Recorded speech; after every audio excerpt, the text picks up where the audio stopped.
Hello everyone, कैसे हो सारे के सारे। आज ही हमारा लेक्चर नंबर 2 होने वाला है, that is working with functions का। लेक्चर नंबर 1 अगर आपने नहीं देखा है तो सबसे पहले जाकर के देख लेना।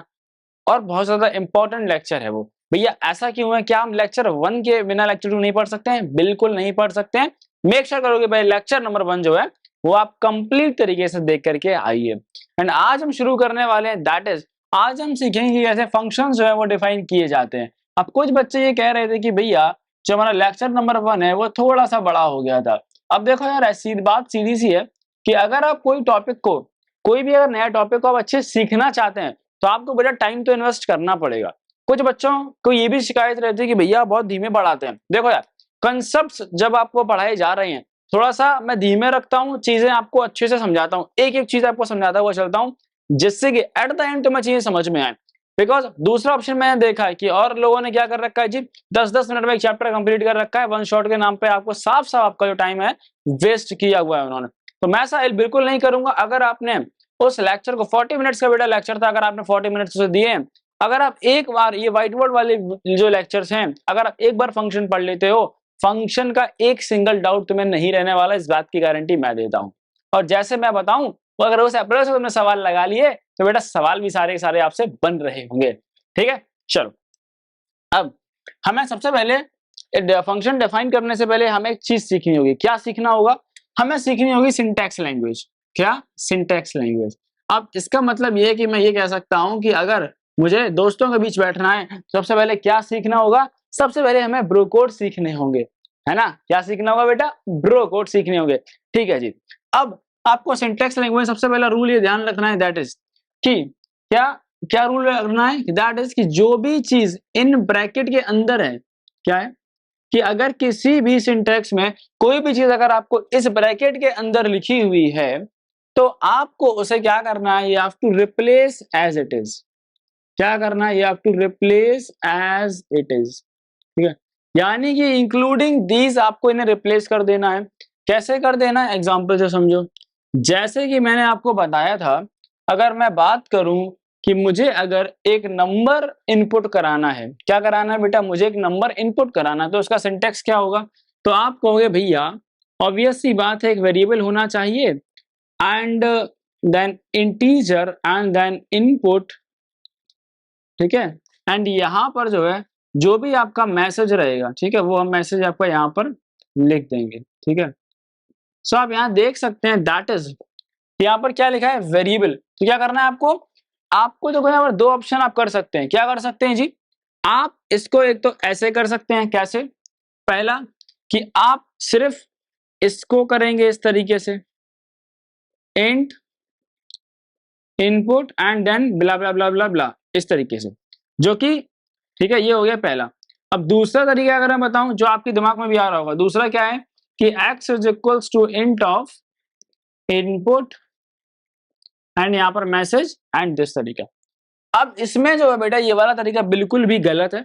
आप ऐसी मिस्टेक ना करें, इसलिए मैं आपको साफ साफ इस तरीके से बता दे रहा हूं कि आपको जब बोला गया कि रिप्लेस करना है तो हमें इसको इंक्लूड करते हुए इसे रिप्लेस करना है। क्या करना है? हमें इसे इंक्लूड करते हुए रिप्लेस करना है। बात समझ में आई? जी भैया, बात समझ में आ गई है। दूसरा रूल क्या है जी सिंटैक्स का? दैट इज कि जो भी चीजें आपको इन डब्बों के अंदर दिखें। अब भैया इन डब्बों को क्या कहते हैं? तो बेटा अगर इन डब्बों की बात की जाए तो इन डब्बों को हम कहते हैं that is these are your square brackets. क्या है? ये स्क्वायर ब्रैकेट्स है। अब इनके अंदर जो भी चीजें लिखी जाए, क्या जी, जो भी चीजें इसके इनसाइड होंगी, ठीक है,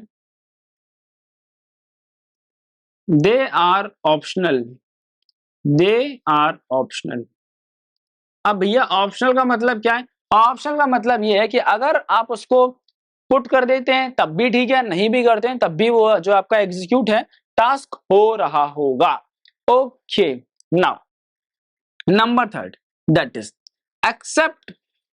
क्या कहना है कि एक्सेप्ट ये वाले ब्रैकेट्स एंड स्क्वायर ब्रैकेट्स। ठीक है, जो भी चीजें इनके अलावा हैं, क्या है, जो भी चीजें इसके अलावा रहेंगी, ठीक है, वो आपको एज स्पेसिफाइड लिखनी है। क्या है जी? आपको वो एज स्पेसिफाइड लिखनी है, यानी कि जैसा सिंटेक्स लिखा है उस सिंटेक्स में आपको बस क्या चीजें रिप्लेस करनी है? आपको इस ब्रैकेट में जो लिखा हुआ है वो रिप्लेस करना है ब्रैकेट के सहित, दूसरा जो स्क्वायर ब्रैकेट में है उसे आपको रिप्लेस कर सकते हैं, बाकी सिंटैक्स आपको एज इट इज लिखना रहेगा। बात समझ में आती है नहीं आती है? जी भैया हमें बात समझ में आ जाती है। अगर तुम्हें इतनी बात समझ में आ गई तो अब हम अपने मेन टॉपिक पर आ जाते हैं और तुम्हें मेन टॉपिक पूरा समझ में बहुत ही प्रेम से आ रहा होगा। और क्या तुमने चैनल सब्सक्राइब नहीं करा? भैया हमने तो कर दिया। अगर तुमने चैनल सब्सक्राइब नहीं करा है तो अभी कर दो, साथ में अपने फ्रेंड्स तक शेयर कर दो।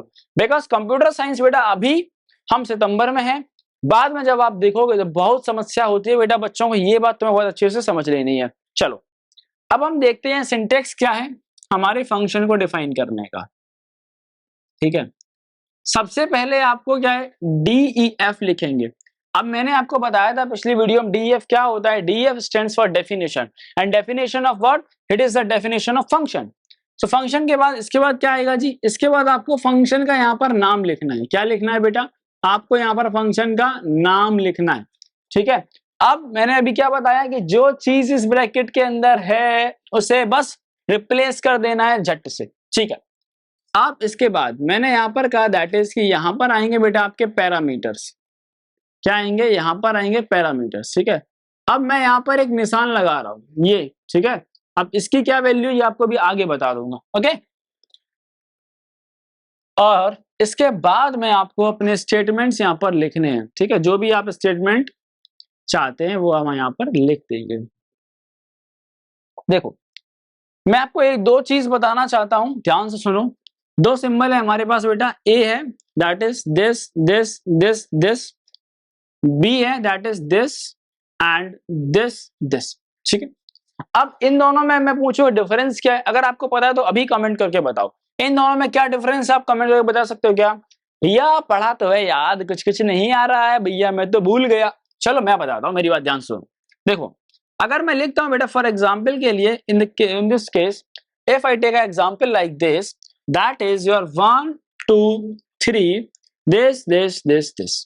ठीक है, इसका मतलब होता है कि आपको इसी फॉर्मेट में क्या है कि इस जो डेटा है इसका ही सीक्वेंस आगे मेंटेन करना है। क्या होता है? इसका सीक्वेंस मेंटेन करना है। यानी कि अगर मैं इसे थोड़ा सा और इवेल्युएट करूं तो I can write like this 1 2 3 4 5 6 7 8 9 and this will go up to the infinity. ठीक है, वहीं पर अगर मैं बी केस में आ जाऊं तो यहां पर मुझे क्या देखने को मिलेगा? अगर मैं लिखता हूं 1 2 3 डॉट कॉमा डॉट डॉट। ठीक है, अगर हम बेटा इसको इवेल्युएट करेंगे तो हमें यहाँ पर देखने को मिल रहा होगा क्या कि हमें इसी फॉर्मेट में चीजों को करना है। ठीक है, इसी फॉर्मेट में हमें यहाँ पर चीजों को रिपीट करना होगा। ठीक है, तो यहाँ पर जो पैरामीटर्स हैं वो आपका एक हो सकता है या फिर उससे ज्यादा भी हो सकते हैं, तो डिपेंडिंग ऑन द सिचुएशन हमें पैरामीटर्स लेने हैं। अब अगर मैं साफ भाषा में तुम्हें समझाऊं तो पैरामीटर क्या होता है? पैरामीटर का मतलब ये है देखो कि हमें कितनी नंबर ऑफ वैल्यूज फ्रॉम, कहां से बेटा? From main program, from main program हमें नीड है। क्या है जी? हमें उनकी नीड है। अब नीड किस लिए है? हमें इस फंक्शन से जो काम कराना चाहते हैं, जो टास्क हमें दिया गया है इस फंक्शन को एग्जीक्यूट करने के लिए, उस टास्क को करने के लिए जितनी वैल्यूज की रिक्वायरमेंट रहेगी, ठीक है ध्यान सुनो, जितनी वैल्यूज की रिक्वायरमेंट रहेगी, ठीक है, और अगर वो वैल्यूज आपकी मेन प्रोग्राम से आनी है तो वो यहाँ पर पैरामीटर्स के थ्रू आ रही होंगी। ओके ठीक है जी भैया, बात समझ में आ गई है। चलो अब हम थोड़ा फंक्शन बनाते हैं और आपको फंक्शन समझा देते हैं। फंक्शन दो टाइप के होते हैं, ऐसा मैंने पिछली वीडियो में बताया था। क्या बताया था भैया? आपने बताया था दैट इज एक होता है रिटर्न टाइप और दूसरा होता है हमारा that is non return type. सबसे पहले मैं आपको यहाँ पर एक इस तरीके से लाइन कर देता हूँ। लाइन थोड़ी टेढ़ी हो गई है, कोशिश करूंगा लाइन को कुछ सुधार किया जाए लाइन में। उम्मीद करता हूँ पहले से बेहतर है अपनी लाइन, है ना। चलो अब हम बात करेंगे सबसे पहले रिटर्न टाइप फंक्शन आरटीएफ के बारे में। अभी आरटीएफ क्या है? आरटीएफ का मतलब यहाँ पर मैंने शॉर्ट में लिखा है that is return type functions. ठीक है, सबसे पहले मैं क्या करूंगा, एक फंक्शन बना रहा हूं मैं, फंक्शन एंड इसका नाम रख रहा हूं एडिशन। ठीक है, एंड मैं चाहता हूं कि दो वैल्यू जो है वो यहाँ पर आए। मैं चाहता हूं दो वैल्यू का एडिशन हो। तो जो दो वैल्यू हैं वो आपकी मेन प्रोग्राम से इसमें आएंगी। तो मैंने यहाँ पर x, y अपने दो पैरामीटर ले लिया है। एंड आई वांट कि एक z वेरिएबल है इसके अंदर that will do x plus y and it will return the z and what it will do, it will just return the z। ठीक है जी। अब मैंने क्या किया बेटा, यहाँ पर अपने मेन प्रोग्राम में मैंने कर दिया a बराबर 10 and b equals to 20 and अब ये फंक्शन रिटर्न टाइप है। क्या है? रिटर्न टाइप है। तो मैंने क्या बताया था आपको कि जहां भी इसे कॉल किया जाएगा ये अपनी वैल्यू वहीं पर जो भी रिटर्न किया जा रहा है वो रिटर्न कर देगा। अब अगर कोई भी चीज हमारे पास आ रही है, फॉर एग्जाम्पल के लिए हमारे पास अगर बेटा कोई भी वैल्यू आएगी, ये वैल्यू है, अगर ये हमारे पास आएगी तो हमें क्या चाहिए, हमें इसे स्टोर करने के लिए कुछ जगह चाहिए होगी। अब जो हम स्टोर करने के लिए जगह चाहिए होगी उसे हम क्या कहते हैं, उसे हम कहते हैं दैट इज, क्या कहते हैं जी, उसे हम कहते हैं variable. So we need a variable to call it. The variable is like number p and we will call our function that is addition। And हम क्या वैल्यूज पास कर रहे हैं, या हम कह सकते हैं क्या आर्ग्यूमेंट्स यहाँ पर दे रहे हैं, दैट इज a, b। ठीक है।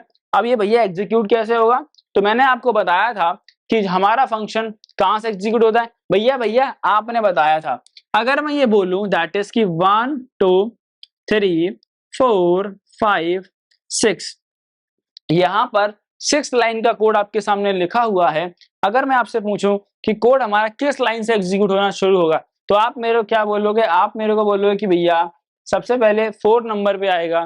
क्या होगा, सबसे पहले ये 4 नंबर लाइन पर आएगा, उसके बाद ये 5 नंबर लाइन पर आएगा, उसके बाद ये 6 नंबर लाइन पर आएगा।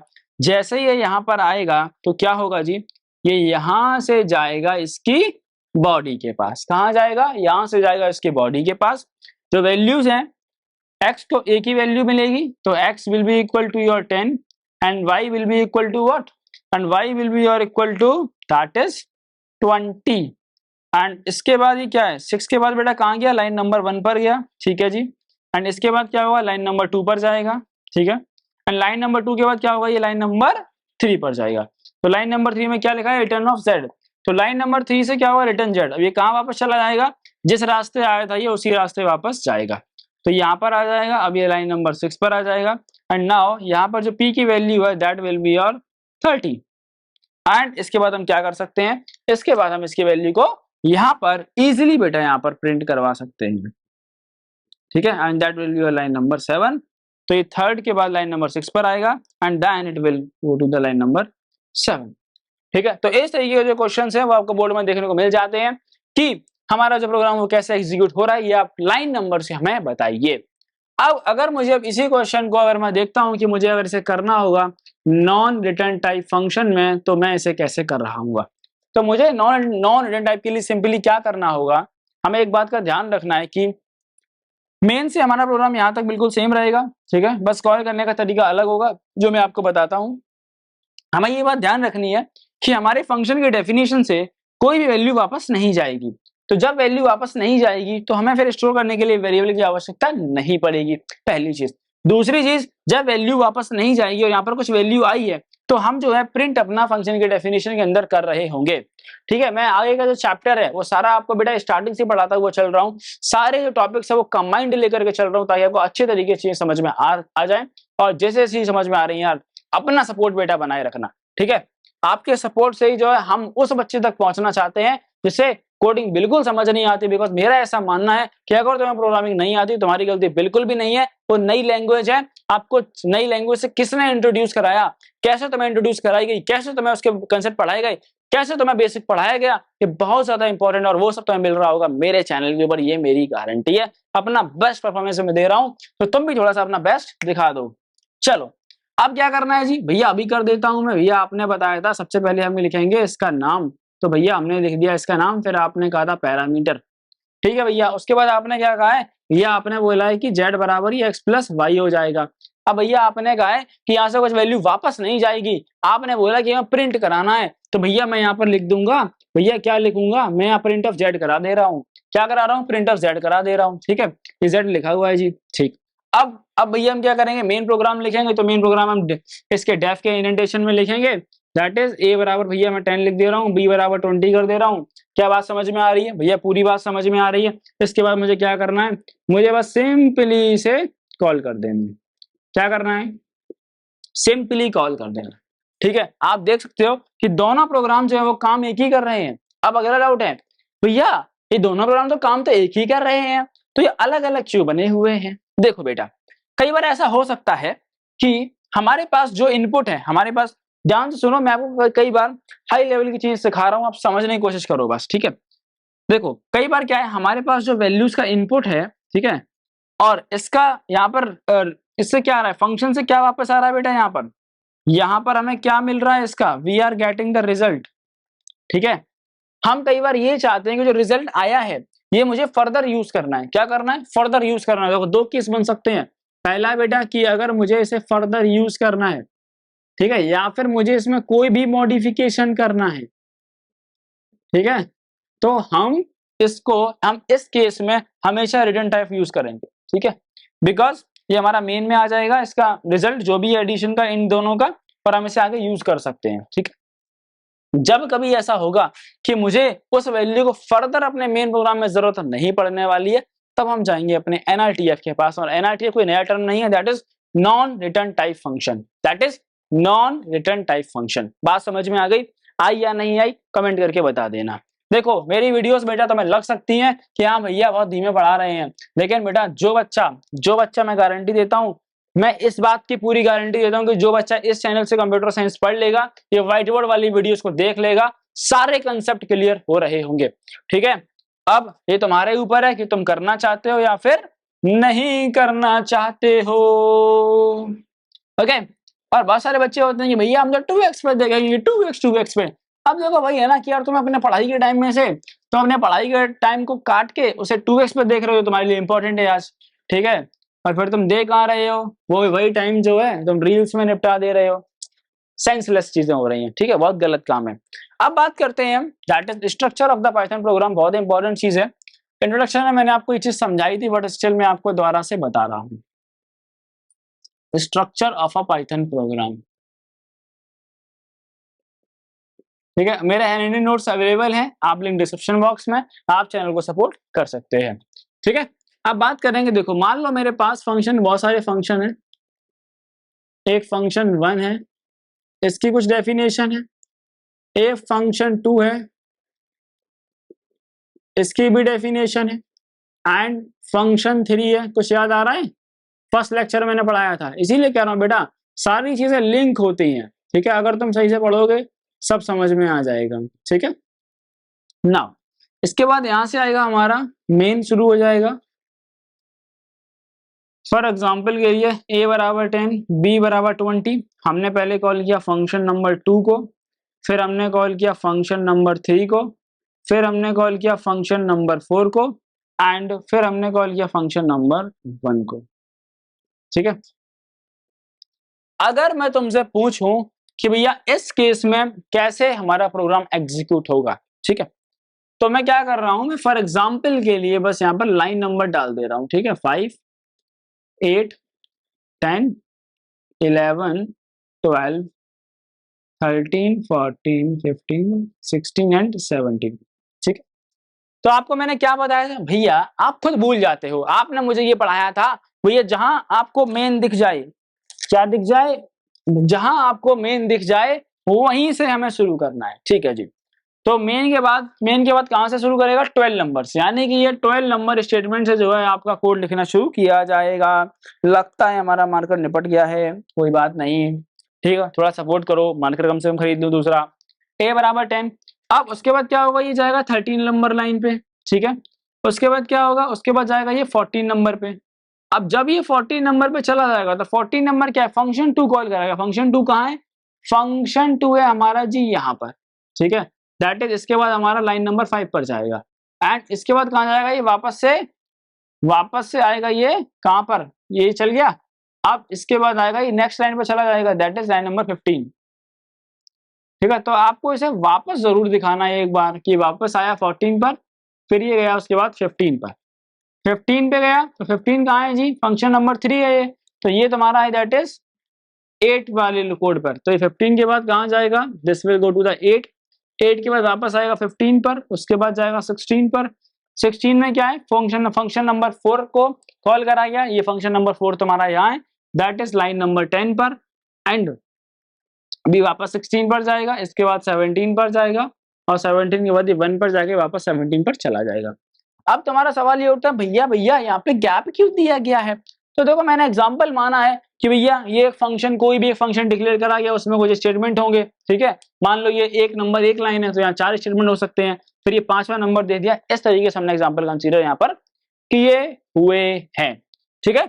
आई बात समझ में नहीं आई? हाँ भैया, ये तो हमें पिछली बार आपने बहुत बढ़िया तरीके से समझा दिया था, और देखो जो अच्छे देख रहे हैं उनको रिजल्ट मिलेगा, डेफिनेटली मिलेगा, थोड़ा सा पेशेंस रखो, चीजें तुम्हें देखने को मिल रही होंगी, बस थोड़ा ट्रस्ट करो, ठीक है। बहुत सारे बच्चे जो है बेटा इसी चैनल से पढ़ के 65 प्लस लेके आए हैं, आप भी 70 और 70 लेके आओ। आई वांट कि मेरे पढ़ाए हुए बच्चे जो हैं वो एक्सेल करें अपनी लाइफ में, ठीक है जी।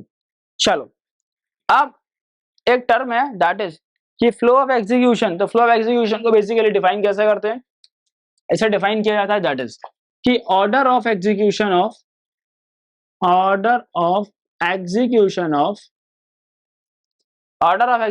Of statements when function is called, ठीक है। अब वही है बेटा, अगर मैं थोड़ी थ्योरी लिखना बैठ जाऊंगा तो फिर तुम कहोगे भैया भैया ये तो बहुत ज्यादा दिक्कतें हो रही हैं यहाँ पर, है ना, लेक्चर बहुत ज्यादा लंबे हो रहे हैं, ठीक है। तो इसे हम कहते हैं फ्लो ऑफ कंट्रोल, कि जब जब फंक्शन, कोई फंक्शन जो है उसे एग्जीक्यूट करा जाएगा तो कैसे चीजें आपकी एग्जीक्यूट हो रही होंगी। ओके, बात समझ में आई या नहीं आई? चलो जी भैया, हमें बात समझ में आ गई है, ठीक है। इसके बाद आपको एक क्वेश्चन सॉल्व करना है, दैट इज कि 2 नंबर का जो है एडिशन का प्रोग्राम आपको बनाना है, जो कि मैंने अभी अभी बेटा आपको बना करके दिखाया हुआ था, ठीक। नाउ ओके, तो आज के इस लेक्चर में हम इतना ही रखते हैं, and in the next lecture we will talk about arguments and parameters, and that will be the most important lecture for you. तो मेक श्योर करना कि आप इस चैनल को सब्सक्राइब कर लें, वीडियोस को लाइक कर दें, एंड अपने सभी फ्रेंड तक के साथ शेयर जरूर कर देना।